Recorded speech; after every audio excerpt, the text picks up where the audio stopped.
Okay, so we are now heading into the last stage. I'm just going to thread my needle again because it keeps coming out. Keep catching the thread on the bags that I've got beside me.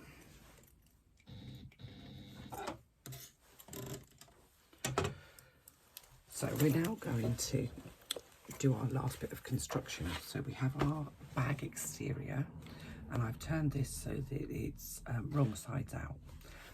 Don't worry about this. This is where I've just added one of my logo badges, and I always put a bit of duct tape on the back to stop it from rubbing on the lining on the inside. If you ever put even the little handmade or handcrafted tags on any of your bags, make sure you just pop something over the back, over those prongs, because they're quite sharp and they will rub on the lining, and eventually your lining will fail inside of your bag, which you don't want. And I've just realised I've still got, I really haven't been as thorough as I thought I should have been. I've still got those little bits of piping sticking out the side there. Right, so this is my exterior bag, and this is my lining. Now I've turned my lining so that it's right sides out. And before we go any further, what I'm going to do is I'm going to take these top corners off. Now, if you recall, we stopped our stitching 1/4 inch away from the top of the gusset, and I'm just going to trim off the top corners of my gusset on all 4 corners at 45 degrees. I'm going to do, well, I've already actually done it, but I'm going to do exactly the same thing on my lining gusset, just at the top corners. So what you'll end up with is that on all 4 corners, and exactly the same. It's actually quite hard to see on here, but exactly the same on your lining on all 4 of the corners. So I have my lining panel right side out. What I'm going to do is open the zipper pocket on the lining panel. I'm going to say that a couple more times. Open the zipper pocket on the lining panel. If I could make it in big capital letters across the front of the video, I would do. I'm only going to say it one more time. Open the zipper pocket in the lining. If you don't, you will need your seam ripper. You have been warned. Right, now, if you have an obvious front to your bag, and I do because I've put my badge on there, you need to orientate your exterior of your bag so that the front is facing you. That's how I like to do it. So I've turned my bag inside out, and I have the zipper. You can see that the zipper placket is now sort of sitting on the outside of my lining, and I'm going to figure out my zipper is on the left hand side as I put my lining into my bag. The zipper obviously is open and it's on the left hand side. And I'm just going to literally pop my lining inside of my bag. I'm going to tuck that zipper placket down inside of the bag on both ends. You don't want that to get caught in your stitching, so just tuck it down just out of the way. And then I'm going to match up my corners. So I'm matching the corners on my lining panel to my exterior panel. I'm making sure that those seam allowances are open. I'm just gonna, if you've made the outside of your bag with fabric, you also need to press all the seam allowances open, and I'm just going to clip those corners in place. It's a bit fiddly because you have got all of this zipper placket in the way, but they should match up easily. The lining has been created so that it fits perfectly at the top. You may have noticed that the lining panels are not the same size and shape as the exterior panels, and there's a reason we do that. I have a huge issue with bags that have baggy linings, and sadly there are a great many patterns out there that have baggy linings. And if you think about it logically, if you're making your lining from the same pattern pieces as you're making your exterior from, bearing in mind that we usually use some sort of foam on the exterior, the inside is always going to be smaller because you've got the thickness of the foam to take into account. So if you've got the same size lining pieces as you've used for the exterior, it's always going to be too big. It's just physics. Two things the same size do not fit inside of each other. So we make separate lining pieces, or I make separate lining pieces, so that you get a perfectly snug finish to your lining. So having matched those corners up, we're then going to carefully match all the way along and round these curves at the top. Now, some of my testers said that they like to put a mark in the centre and match that on a centre mark on the facing panels and on the exterior panels. I don't. It shouldn't need that. For bigger bags I would do that, but this isn't a massive bag, and actually the pieces fit perfectly, so I don't feel like I need to, and I don't need to ease bits in as I would with some bags. I think it's a habit that we get into, not necessarily one that we always need.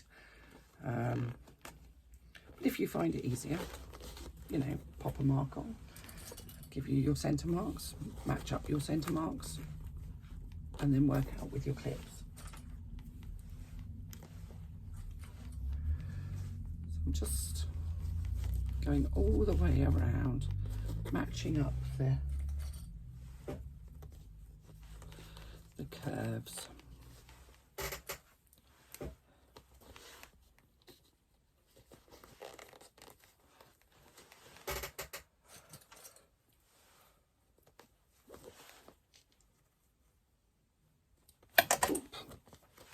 I'll just throw a clip about, why not? Let's just...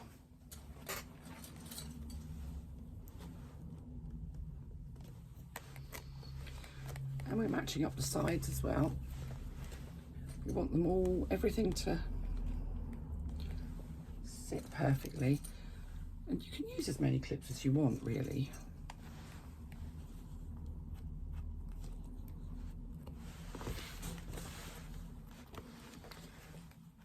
But if your cutting has been accurate and you've used the pattern pieces, you should have a perfectly fitting. Let's just put a couple more clips in there.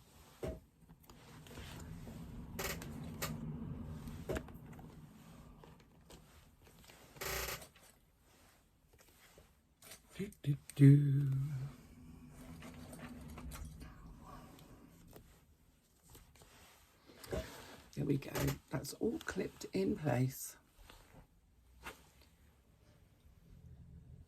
And now we're going to top stitch all the way around the top of our bag.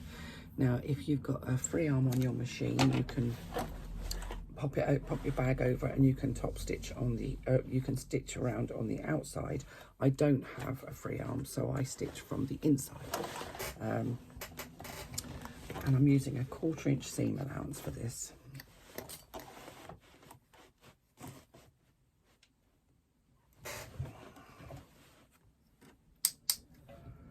So let's just back stitch a couple of stitches at the beginning. Coming along the top straight edges is nice and easy. When you get to the curves, you need to make sure that you go nice and slowly, because you don't want wonky curves on your finished bag.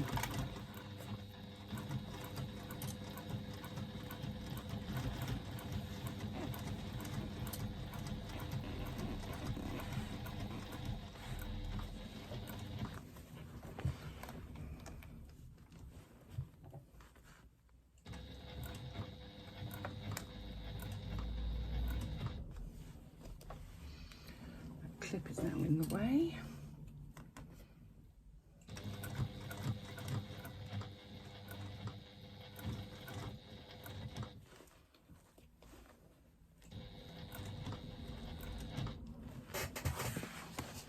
So when you get to the side, pivot and come stitch along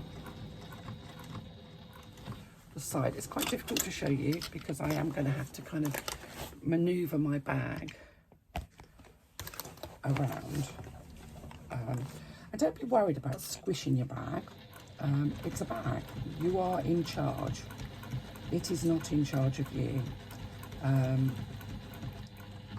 if you squish it and it needs to be pressed or needs to be reshaped, so be it.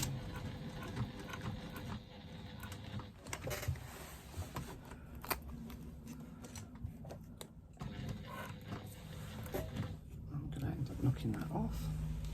Let's just turn some lights on here.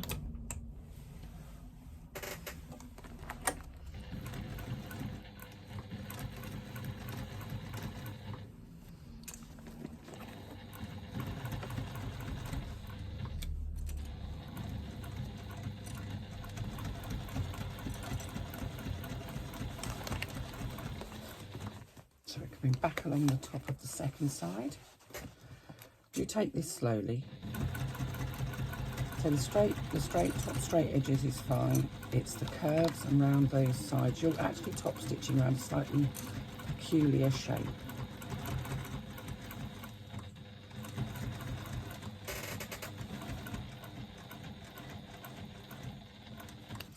It's actually easier to do on a machine with a free arm, but I don't have one.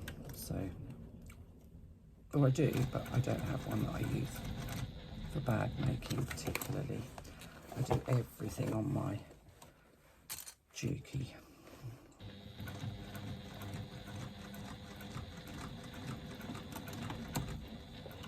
Oh, I'm pushing that down.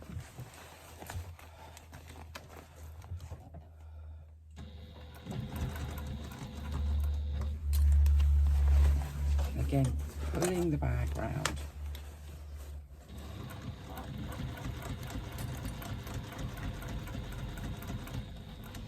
I would admit I don't usually flatten it down as much, but I'm trying to see if you can try and give you the best view possible. It's actually not easy to give you a view of what I'm doing simply because I'm kind of sewing inside of the bag almost, which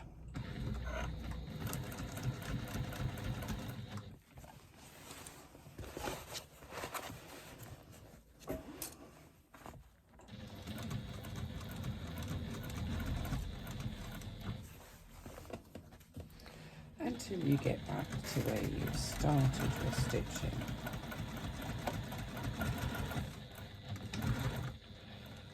Back stitch a few stitches. Just double check that you're caught all the way around. And now we're going to remove those basting stitches from the top here. So from this top curve where we didn't remove the basting stitches before, we're going to take out the basting stitch, and you can use your seam ripper.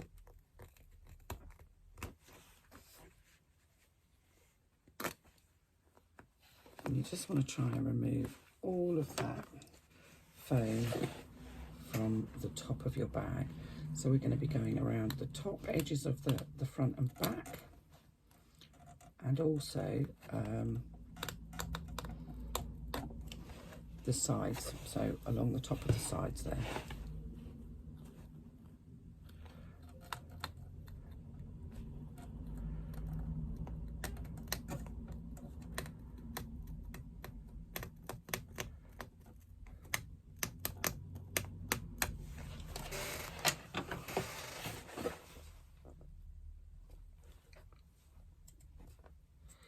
Again, be careful you don't cut into your stitching.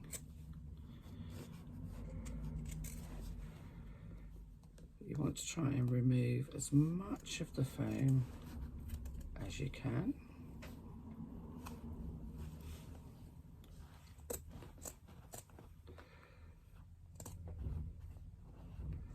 won't be as much to remove here because obviously we've only used a 1/4 inch seam allowance for our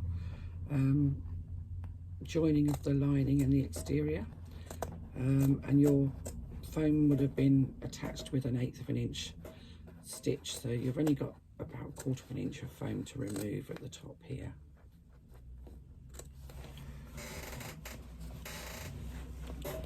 If you've got any that sits below the stitch line, you can just take that out now. It's just a little tiny bit usually.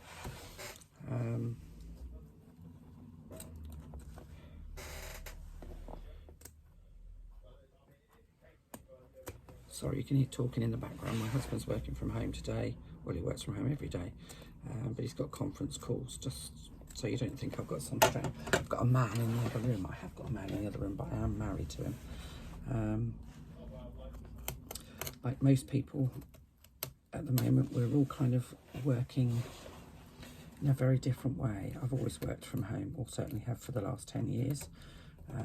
Suddenly I find myself not alone in the house all day, which has thrown me a little bit. We are lucky, we both have our own spaces. But he does a lot of video calls and conference calls and stuff like that. So you'll occasionally hear a male voice because he's quite loud.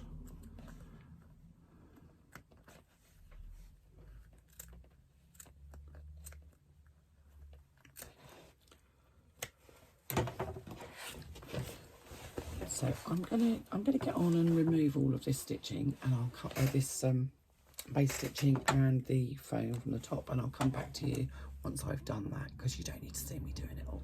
Okay, so I have removed all of the foam from the seam allowance at the top of my bag and along the sides, and now we're going to do, remember what we did with those bottom corners? We made those little triangle cuts.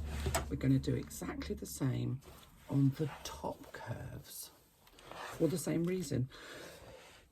We need our the seam allowance to be able to sit smoothly inside of the curve when we've turned our bag through.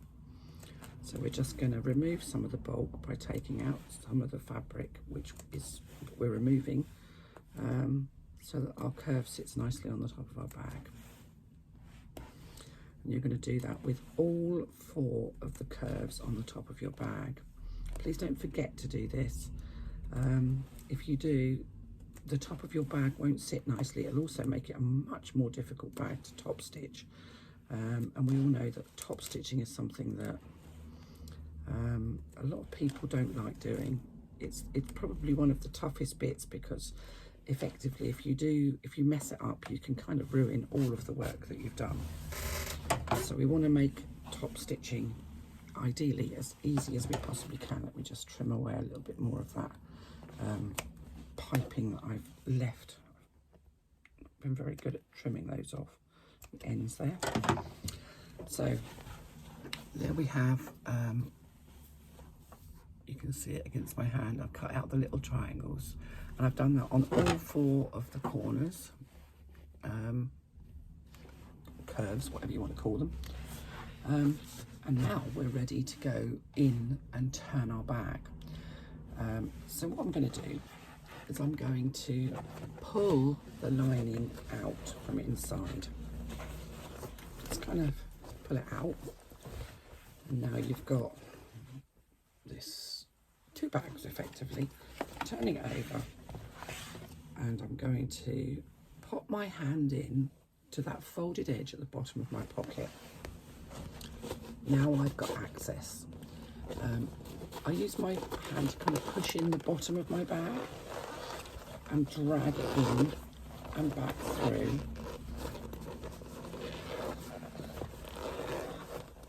The pocket. Now this does take a bit of doing. Once I've got part of it through, I'm just going to kind of, you get some queer noises, and I'm inclined to make strange noises when I'm doing it as well.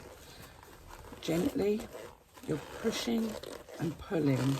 This is why they refer to it as birth, because, well, any of you ladies that have had a baby, you can kind of, it's a bit of a struggle.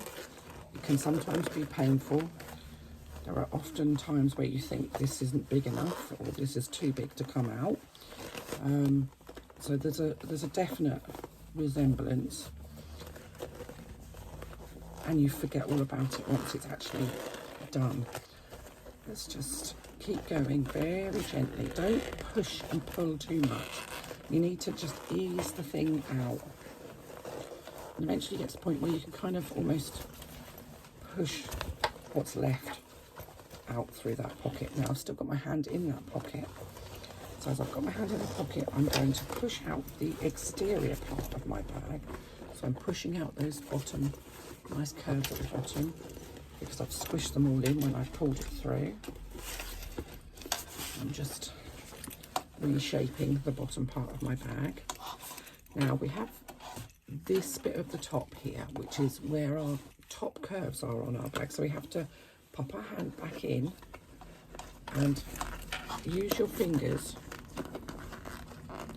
inside of the bag to push out those top curves. Now you can either use something inside to push them out, or you can just kind of roll those curves with your fingers once you've got them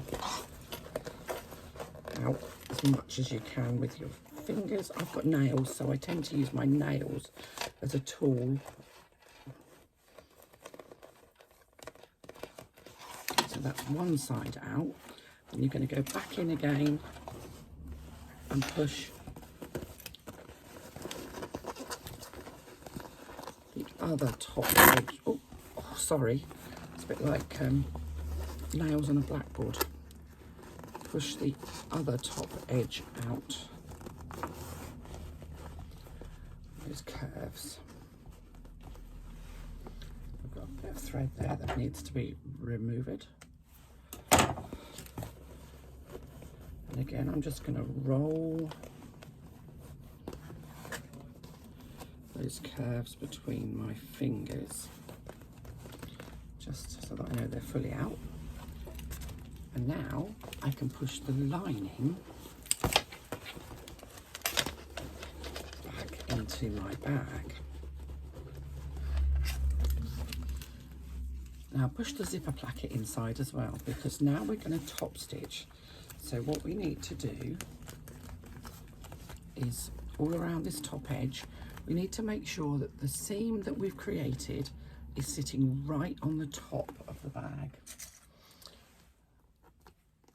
And again, more clips. Just roll between your finger and forefinger and thumb if you need to, just to make sure that that seam is sitting right on the top.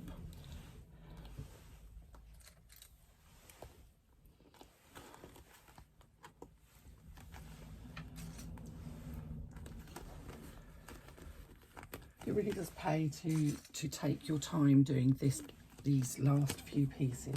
I know you get towards this end and you think, oh, I'm almost done, I've almost got the bag.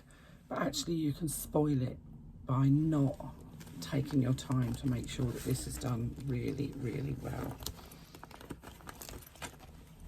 When you get to these corners, I've still got a few little threads where I seam ripped. I took out my basting stitches, but I didn't actually remove all of the tiny threads. When you get to the corners, make sure that you push the lining fabric inside. You should find that that sits nicely because you cut those corners off of the gusset. And just pop a clip where that corner is. You're going to make sure that the same thing with the sides is that the seam sits right on the top. You don't really want your lining showing on the outside. That's not the point of a bag. You want your lining to be sitting inside of the bag, unless of course the lining on the outside is part of the design of the bag. In this instance, it isn't so.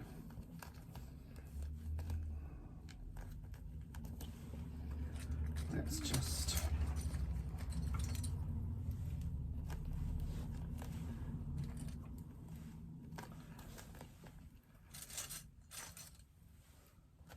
go all the way around.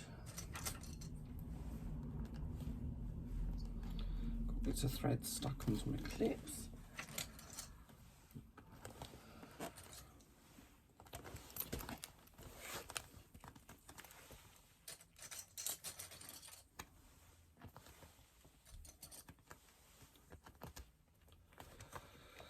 Just keep going all the way around, pushing those corners in, making sure everything's nice and tidy and that your seam is sitting right on the outside.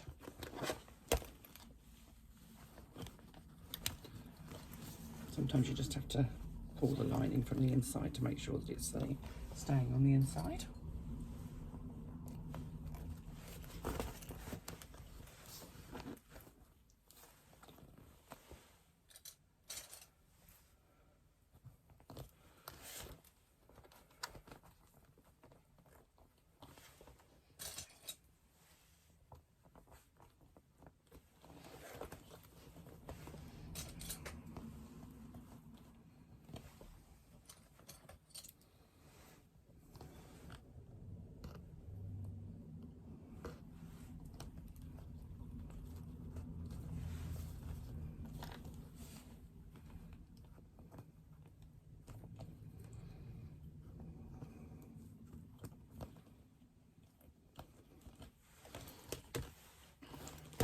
And there we have the top part of our bag, nicely clipped. The zipper placket is pushed inside, and we're going to top stitch around the outside of our bag, all the way around. Now, I like to do this from the inside because I don't have a free arm. So the first thing to do is to make sure that you have enough thread on your bobbin. Playing bobbin lottery when you are doing the top stitching is not worth the risk. So take your bobbin out and just double check that you've got enough thread on your bobbin to do your top stitching. It's got a bit of fluff in there, so let's just get rid of that.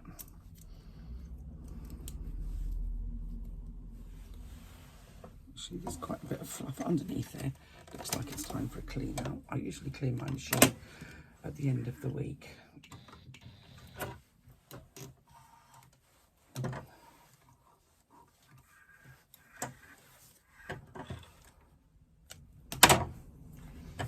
Now, if like me, you're going to stitch from the inside of your bag, so from inside of here, you must make sure that the thread you've got on your bobbin is what you want to see on the outside. I'm using the same colour on both, so it doesn't actually make any difference. But if you're using a different colour on the inside, then make sure that your thread on the inside is what you've got on the top. Your thread on the bobbin is what you've got on the bottom for this. If you're using a free arm, obviously you're going to be stitching on the top as opposed to the bottom. So let's start. Now I'm leaving long threads at the beginning and the end because I am going to bury my thread. And I'm going to top stitch around the top, and I'm using a 1/4 inch seam allowance here. Just making my stitch a little bigger.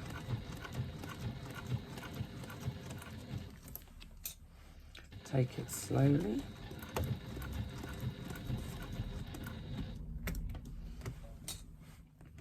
When you get to those curves,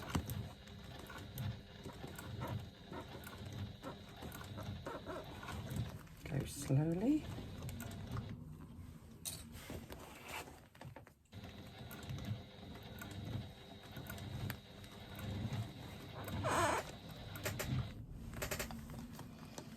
Make sure that you don't, your zipper placket is kept well out of the way. You don't want to be stitching over that and joining it into this top stitching.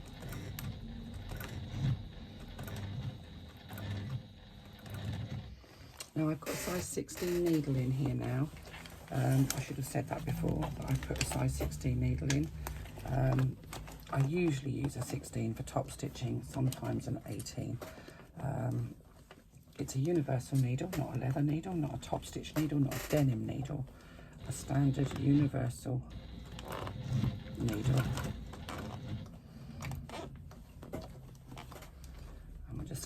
across the side, and I'm sorry you can't see me doing this because the bag is kind of in the way. But you can see how much I manipulate the bag out of the way. I'm just going to try and flatten it down to show you, but I'm not sure that's going to work.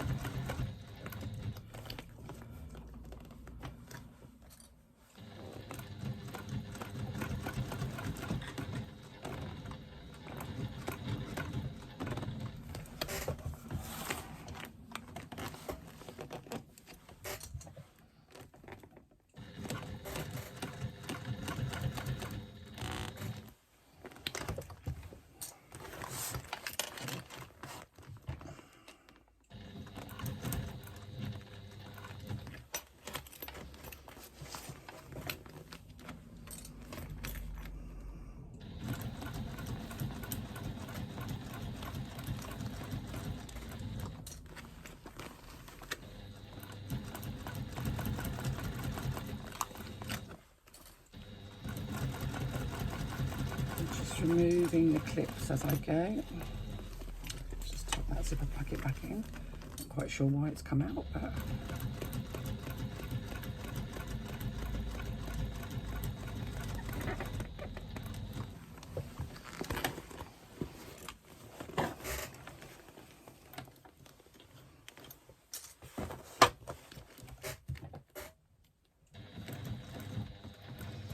top stitching is something that a lot of people are scared of, simply because, as I say, it's the last, more or less the last stage on your bag, and it's so visible. If you're worried about top stitching, if you're not sure you can top stitch effectively or neatly, my best suggestion is to use a similar coloured thread, because a similar coloured thread is just more forgiving.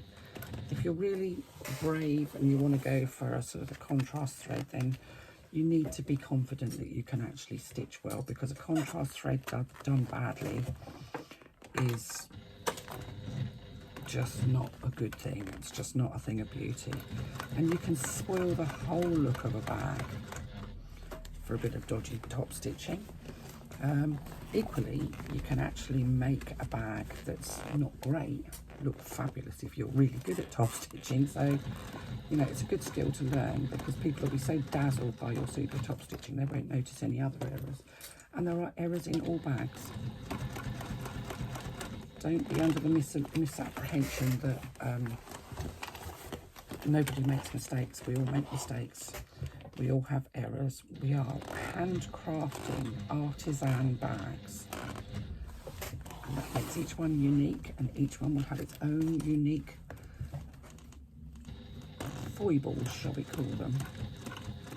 I don't like to call them mistakes, because I don't think that's what we should be looking at. I think we should be saying that that's just part of the uniqueness.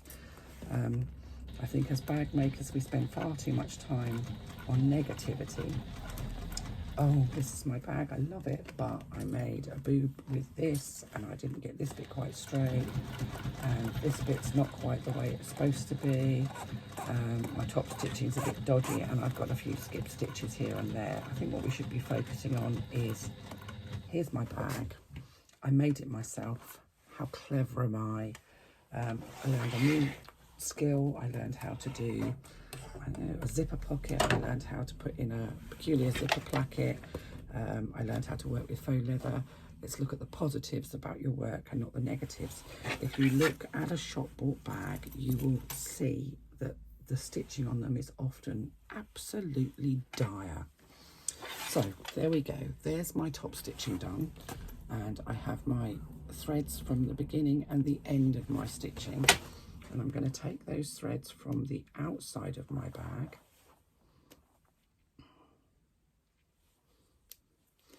through to the inside through the last hole,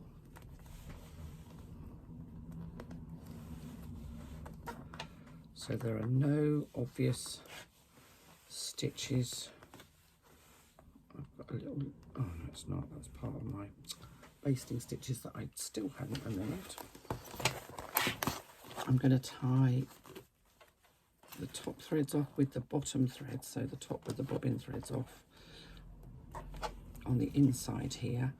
It does mean that I have a knot, but it's so tiny nobody's ever going to see it. But if you don't tie a knot, then your threads will unravel. And then I'm going to take those threads, I'm going to take them 2 at a time, because I can't thread 4 on, because that's just asking too much. I'm going to thread them onto my self-threading needle. I'm going to put my hand back in through that pocket and sort of round the back there and up, so that my finger is kind of behind where that needle's going to poke through. You can see there, my finger is underneath there. I'm going to poke my needle back through that last hole and get hold of it on the inside, so it takes those threads through to the inside. And there's my needle. I'm going to do the same thing with the other threads. I'm not actually cutting off these threads at all. Put my hand back in through the pocket, where's the pocket on, so that my hand is actually, I think you can probably see it underneath there. I'm going to take my needle in through the last hole, get hold of the needle on the inside and put it through, and all my thread ends disappear. I'm left with one small knot there, but you can't actually see it. We're on the last leg now. Next thing, I'm going to pull my pocket linings out. Now, you remember we put those nice hems on the bottom? If you get hold of the sides of your pocket and pull it taut, you should be able to match up those hems along the bottom of your pocket. Oh, more threads. Where do they come from? Somebody could invent a sewing machine that actually somehow took all those threads off. I would pay, well, I'd happily sell a kidney to buy one. So you're matching up those folded edges, and all I'm going to do is top stitch across the bottom of that pocket using 1/8 of an inch seam allowance. Now, I do that on my machine. If you don't want to do it on your machine, you can seal that with a ladder stitch, which is an invisible stitch. If you want to do that by hand, I would suggest that you use a thread that matches your lining. I don't honestly think anybody's actually going to see this. How many times have you looked at the bottom of a pocket in a bag that you own? If I do, then it's only because I'm looking for a packet of polos or some gum, not because I'm looking to see how the pocket bottom is finished.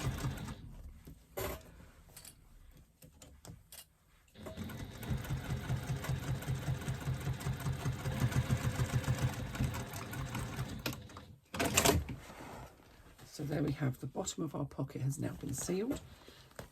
I'm going to remove those threads. And I'm going to push my pocket back into, through the zipper so that it's inside of my bag. I'm going to do my zipper up. I'm going to push my lining down into my bag because I've been messing about with the lining. So I want to make sure that it's sitting nicely inside of the bag. I'm going to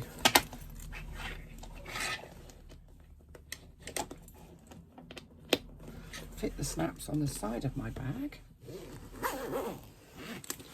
So I'm doing my snaps up, so my bag is now pretty much, apart from the handles, completed. How cool is that? Doesn't that look good? So I will come back to you and show you how we do the handles. Just looks so cool, doesn't it?